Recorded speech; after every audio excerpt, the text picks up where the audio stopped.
You know Yeah. what I mean? I think it's easier as a grappler to go from gi to no gi. If you've done gi for quite some time and you take it off, I think it's a little bit easier to transition that. Yeah. It's a lot harder to transfer from no gi to gi. Hmm. And the reason why I say that is when you're in the gi, when you strip to no gi, you're taking things away, right? So you still have the knowledge. I still know I need to control the head. I still need to control the wrist. I still need to control this. But when you go the opposite, you're adding things that you didn't even know existed. You're Yes. like, why is this dude grabbing this? I didn't even know you Yeah. could do that. Why is this dude pulling me here? Why Yeah. can't I just step out and get this? So I think it's a little bit harder for the no-gi guys to jump into the gi because you are adding things that you didn't even know existed. Hmm. You know? So Yeah. I put on the pajamas and then like I'm starting to get fucking pulled on my like yeah, my pants and like holding it. I'm like, holy shit. Cause I remember like when I first started here, and I think it was like the 2 weeks of the gi, my hands were fucking hurting. Like I was like, oh my god, I can't wait for no gi. Like this is crazy. Like having like the grips, but over time, like I built my grip and everything like that. But you're right. It just like the fact that you could just grab a sleeve and just turn it, or having to fight that off, or using the pants to hold somebody down.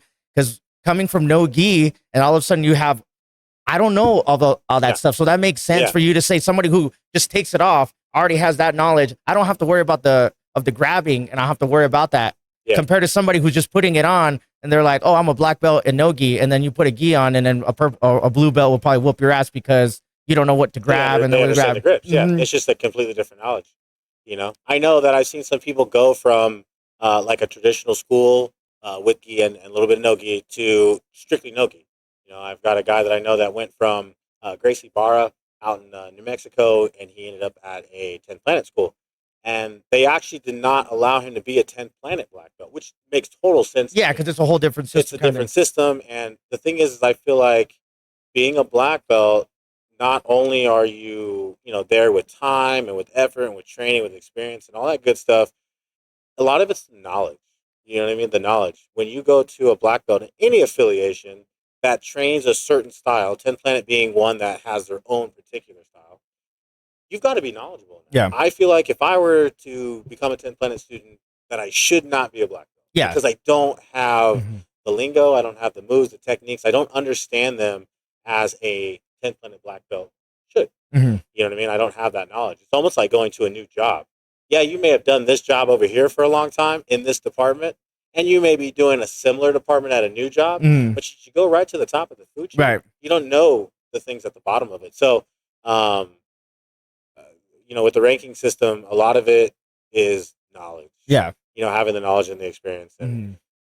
I think they did right by having him go from Gracie Barra over to 10 Planet and not making him a black belt right Yeah. away, having him re-earn it. Yeah. Because new techniques you got to learn, Yeah. a lot of them. Yeah, and that's how I felt like when everybody was like, "You're a blue belt." I was like, "I was a blue belt for no gi," but like I just felt like for me, I was like, that doesn't feel right. Even though it's a no gi school too, also, I just felt like I can't myself feel like, oh, I'm a blue belt, but I put on the gi and I'm getting my ass whooped to somebody who's been doing gi for a month. Yeah, and You it's know, new to you. It's completely new to yeah, you. and I was just like, all Yeah, right, cool. Like I could totally understand that. So like taking a step back, because like I don't know enough. I might be able to get out of shit because like I kind of know what I'm doing. yeah, But if somebody's holding certain grips, I don't know what the hell I'm doing. So I didn't feel like proud or like confident enough to say that I'm a blue belt. So that's what I was like, all right, let me learn some shit. And whenever that happens, that happens.